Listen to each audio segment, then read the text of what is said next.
like to invite our knowledge domain expert, first director of Atal Innovation Mission, our Ramananji. Ramananji, are you there, sir? Yeah. I'm very Yes, much I sure. welcome you. I welcome you. And it is like that you keep your best batsman for the last time, and you are there, sir. Please, sir. Please. Thank you very much to be Thank here. you. Thank you, sir. Thank you, Amit ji. And it's been wonderful and quite exhilarating to hear all the distinguished speakers speak in front of me. And really, they have so comprehensively covered the entire topic that there is nothing much more to add than a few things that probably I would like to share from an innovation perspective, because that's where, most of the speakers alluded to the importance of innovation, the importance of entrepreneurship, the importance of being able to support the entire MSME industry and spur them towards a point where it can be of tremendous value, not only to India, but to the rest of the world. But before I do that, I'd like to first wish that all of the people who have logged on to the call are hale and hearty in spite of this very difficult COVID-19 circumstances, and that all of you are following the necessary safeguards advocated by your institutions, local health authorities, or by the local government. Also, a very happy Guru Purnima Day to everybody.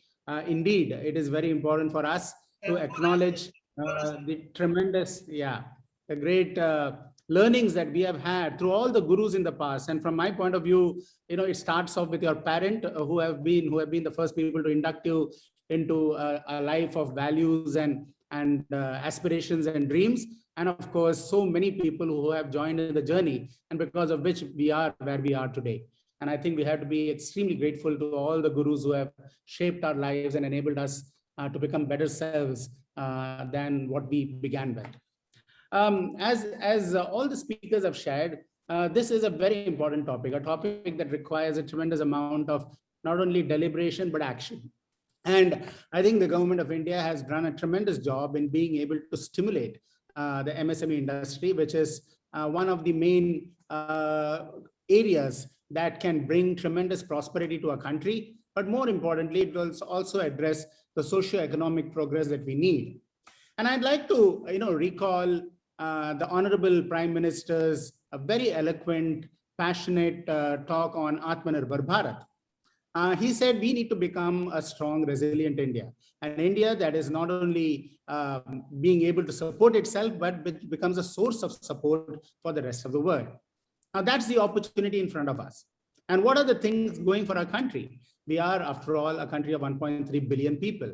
We have more than 1.4 million schools. We have more than 10,500 engineering and related institutions. We have more than 39,000 colleges. And we have what they call as the demographic dividend, which is the envy of many a country across the world. We have the youngest, we are one of the youngest nations of the world. And we'll continue to be like that for the next several decades. And therein lies an important opportunity for us to be able to galvanize our young people, the 150 million young students who are entering into the workplace over the next 5 to 10 years. How do we galvanize them, and how do we ensure that they become a force of transformation for our country? Because that's what we need. And that's what Atmanirbhar Bharat is all about. The second most important thing that most of the speakers have alluded to is the fact that we are a vibrant, growing economy. We have been growing at 6 to 8% every year, barring the COVID-19 crisis, where of course every country has suffered because of the same. But this is very important. If you are not a growing economy, then you are not having the wherewithal or the ability to support entrepreneurship, to support innovation, to support the micro, small, medium enterprises. And so this is a great advantage we have. We have a growing economy. We have the ability to invest as the government has been investing. The private sector can invest. We are becoming the knowledge capital of the world. We are among the fastest growing startup ecosystems of the world. We are the third largest startup ecosystem with more than 400 incubators, with more than 55,000 startups, and with us rising amazingly in the Global Innovation Index from a position of 81 just 5 years ago to a position of 48 today, which is an amazing leap in terms of a country of our size. We are on our way to become one of the most innovative nations of the world. And therefore, if this has to be realized, we have to make sure that the pillars of Atmanirbhar Bharat that the Honorable Prime Minister has been talking about is actually addressed. And that is the opportunity for the MSME industry. The first pillar that he talked about was a demographic dividend. And I've already talked to you about the advantage we have. With more than 65% of our country under 35 years old, we have this tremendous opportunity. But how do we convert that young opportunity that we have into a reality of innovation entrepreneurship? How do we create a nation of job creators, as the Honorable Vice Chancellor said, and many other speakers alluded? We want to create a nation of job creators, not just job seekers. And if you want to do that, we need to address some of the other pillars that the Honorable Prime Minister talked about. The second pillar that he talked about was the pillar of infrastructure. We have 650,000 villages in our country. We have more than 715 districts, out of which 115 are called aspirational districts because they are at the bottom of the pyramid in terms of basic access to healthcare, education, clean drinking water, sanitation, affordable housing, access to livelihoods and betterment of lives, access to healthcare. We still have in these 115 aspirational districts, 1 in 5 infant mortality, 1 in 4 infant stunting, and 1 in 5 maternal mortality. Clearly unacceptable statistics for a growing nation. We still have 22% of our country below the poverty line and 44% of our country agri-economy based. We have more than 8,000 small towns and cities, and we have only 8 tier 1 cities. So besides 650,000 villages that are there, we have 8,000 small towns and cities. And most of the people from these cities, as was evident in the COVID-19 crisis, have been migrating to the 8 tier 1 cities. Now that's clearly an unsustainable proposition. We need to make sure that we create thousands of hubs of innovation and job creation in our country. How do we convert these 8,000 small towns and cities into 8,000 hubs of innovation and job creation? Now, for that, you need to focus on the infrastructure, the pillar of infrastructure, as the Honorable Prime Minister said. How do we create smart villages, smart districts, smart cities? How do we bring the benefits of technology, which is becoming affordable, accessible, available, and advanced, to the benefit of innovation and entrepreneurship? I think the previous speaker, Dave, very effectively said we have to dream big, because the opportunity is not just India. The opportunity is the global opportunity. And as the speaker also earlier said, I think it was the Vice Chancellor who said, he said the AEIOU, adaptability, efficiency, and one of the U stands for universal access. Can we, for example, create products and services from which can be marketed from Sikkim to San Francisco, from Shillong to Seattle? Can we be able to market our products and services from Jodhpur to Japan? These are the opportunities that is there, and digital transformation is making that a possibility. So we need to ensure that the second pillar, the pillar of infrastructure, is being addressed. And not only are we talking about physical infrastructure, which is very important, and that is why, and that's a great growth of opportunity. There is a great opportunity for growth for the MSME industry while we address the pillar of infrastructure, whether it is the roads, whether it is the highways, whether it is the airports, the railways, whether it is, the access to the last mile in the remotest districts of our country, the 715 districts. We have a tremendous opportunity for MSME industry to contribute and become a part of that movement and that transformation. The third is the pillar of demand that he talked about, the pillar of demand of 1.3 billion people spread across our country to be wanting products and services as we grow our economy.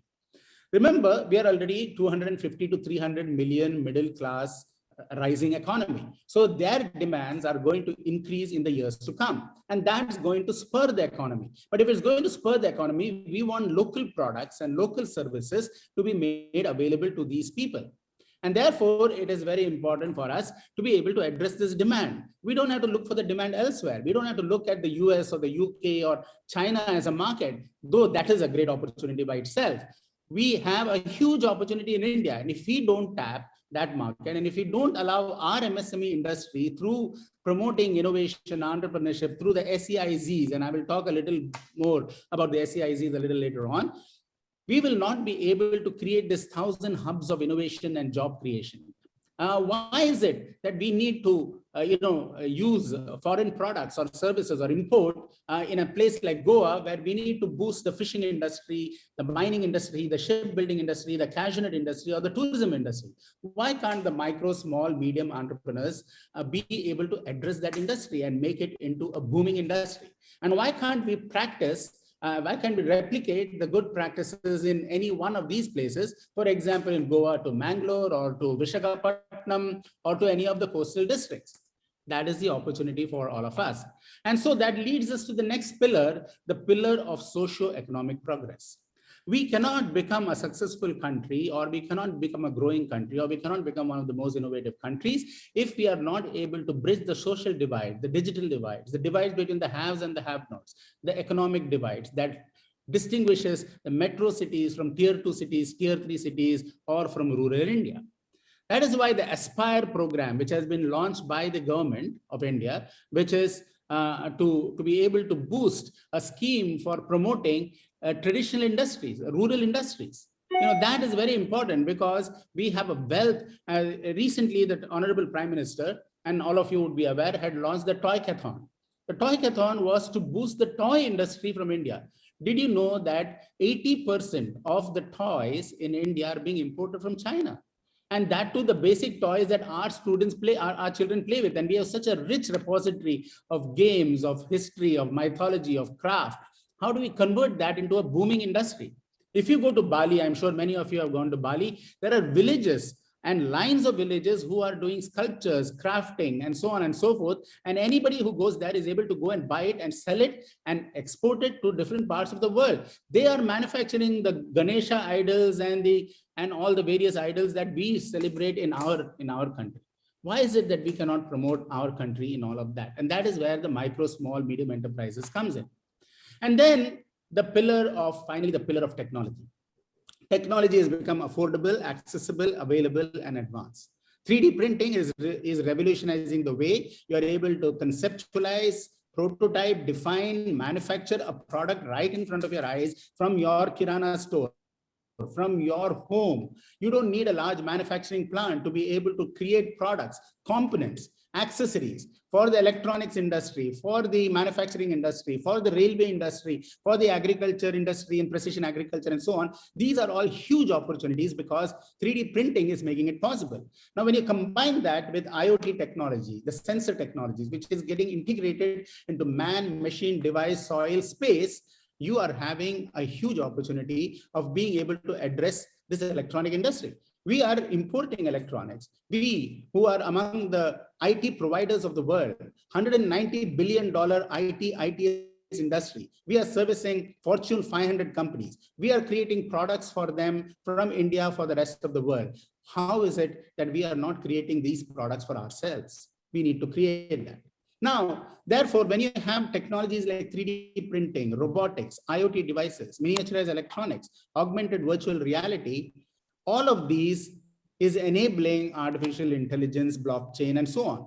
AI is not something new which has come in. AI has always been discussed 50 years ago. When I was graduating from IIT Bombay, we were talking about AI, but we never could make sense of how to implement AI because we did not have this convergence of computing, communication, and sensor technologies, big data analytics and processing, advancement of software. We are living in the golden age of innovation. And if India doesn't grab it with all its hands and all our people, if we don't grab this opportunity where technology has become affordable, accessible, available, and advanced, where we are a booming economy and we have the demographic dividend, we have lost something vital.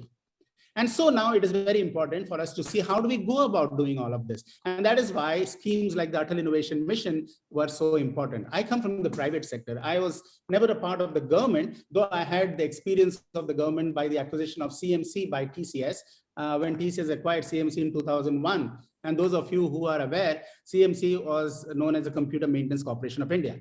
They were responsible for developing the Indian Railway Reservation System, for those of you who are not aware. They were responsible for developing the Bombay Stock Exchange Bolt Trading System, the CDSL Depository Management System, all the ports and cargo systems in the shipping industry, the biometric systems which were being used by various police officers and so on. Now, why I'm saying all of this is That is the power of innovation that exists in our country.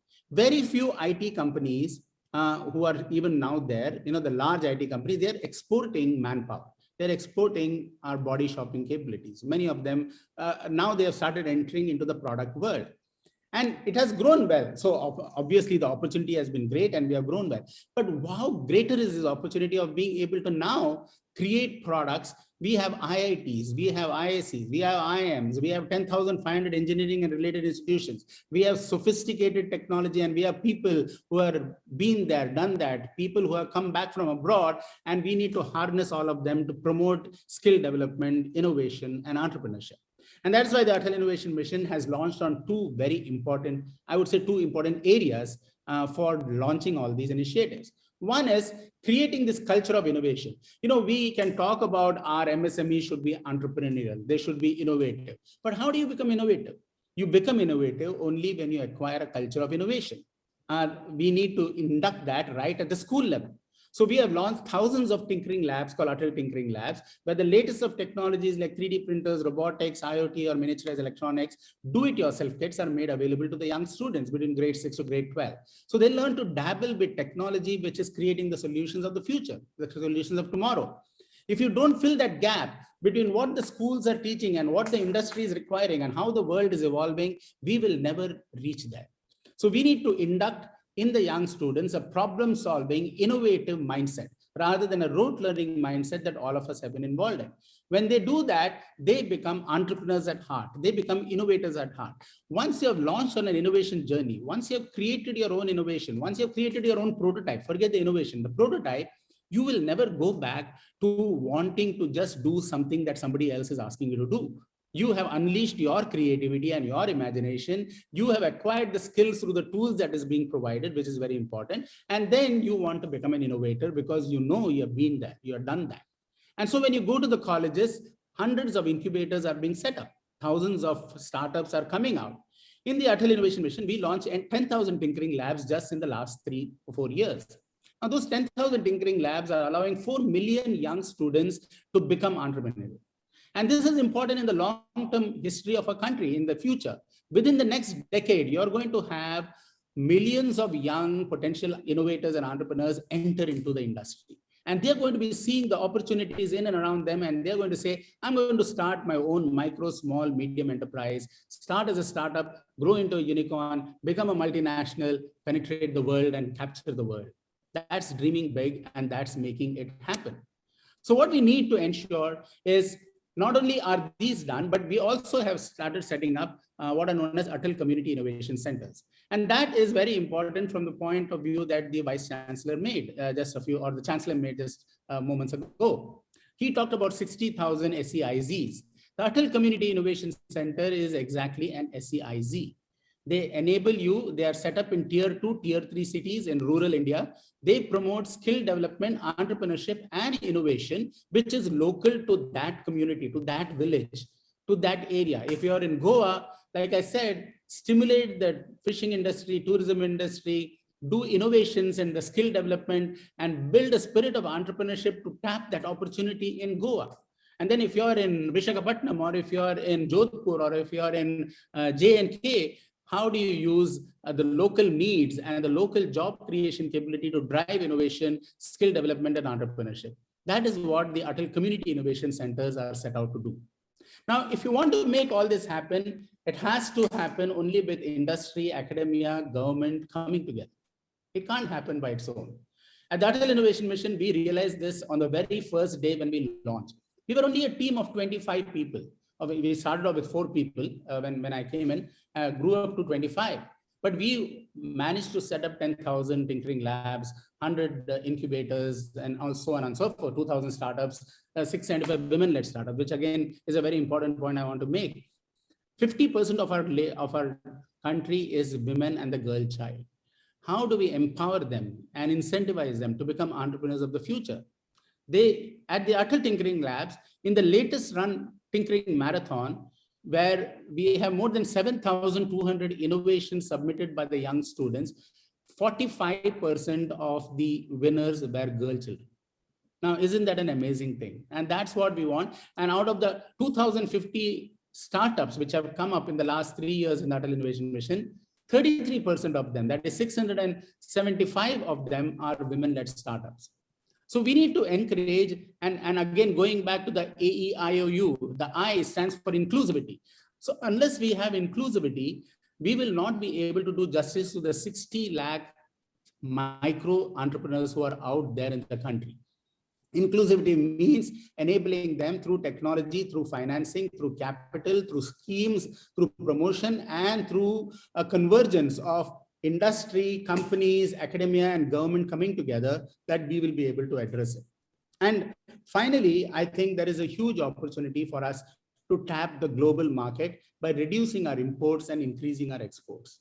That is where the MSME industry, with the design sophistication that is coming up, the ability for us to leverage digital technology for being able to convert and create small hubs of innovation, manufacturing, and job creation, and the ability to be able to reach to any part of the world because of powerful IT capabilities, the JAM Trinity, the JAM Trinity that we're talking about, the Jan Dhan billion bank accounts, the billion Aadhaar IDs, and the billion mobile phones. It now provides you the right combination for us to become explosive in our skill development, innovation, and entrepreneurship, and be able to become among the top 10 globally innovative countries of the world in the next decade. I'm sure we can do all of this. I want to thank everyone for an opportunity to share a few thoughts on this occasion. I just want to add that Atal Innovation Mission also launched 2 important challenges called Atal New India Challenges and Arise Challenges. Arise Challenges is applied research and innovation for small enterprises. And Atal New India Challenges are larger challenges. So you have from ideation to a prototype, we support those challenges through the Arise Challenges, and from prototype, viable prototype, to commercially deployable product, that's where the ENIC challenges come in. Now, these are all opportunities for the MSME industry. How do you embrace them? How do you leverage them? And in this, various ministries have participated, including ISRO, Defense, Ministry of Agriculture, Precision Agriculture, food processing and value addition in food processing industries, Ministry of Transportation, Ministry of Health. All of these have actually identified Arise challenges for the micro, small, medium enterprises. And I think this is the way to go. We need thousands of Arise challenges to come up, not only from the ministries, but from the corporate industry who want support. If a corporate industry says, I'm interested in manufacturing this particular component, I think they should throw a challenge, and there will be a convergence of academic, government, and industry combination and help to be able to promote that challenge, to spur that innovation, and to create products, world-class products. Because what we need is world-class products and world-class startups and world-class entrepreneurs, which India is capable of delivering. As the great Swami Vivekananda said, no, we need to arise, awake, and stop not till our goals are reached. We need to arise to the opportunities and the challenges that India and the world faces. We need to awaken in ourselves the talent, the innovative talent that Indians have always had. I mean, Indians have been great innovators. Give them the ecosystem, they are always flowering and blossoming. That's why you have a Satya Nadella in Microsoft, a Sundar Pichai in Google, an Arvind Krishna in IBM, or a Shantanu Narayan in Adobe. They are heading very large organizations, global organizations of the world. And we have the capability of rising to that. Can we provide the same ecosystem, innovative ecosystem in India, so that 1,000 Satya Nadellas, 1,000 Abdul Kalams, 1,000 Sundar Pichais bloom in our country? Yes, it is possible. Yes, we can. Thank you so much for giving me an opportunity to share a few thoughts on this particular occasion. Ramanan sir, great insight. Applaud. Thank you very much. I was knowing that this is the right time. Great insight. Thank you very much, sir. Datas are on your tips because you have worked on ground actually. 25 people of team and innovated centers are in 1,000. Thank you very much. It's really proud to have you on. Thank you very much, sir. Thank you, sir. Thank you. Thank you. Thank you so much.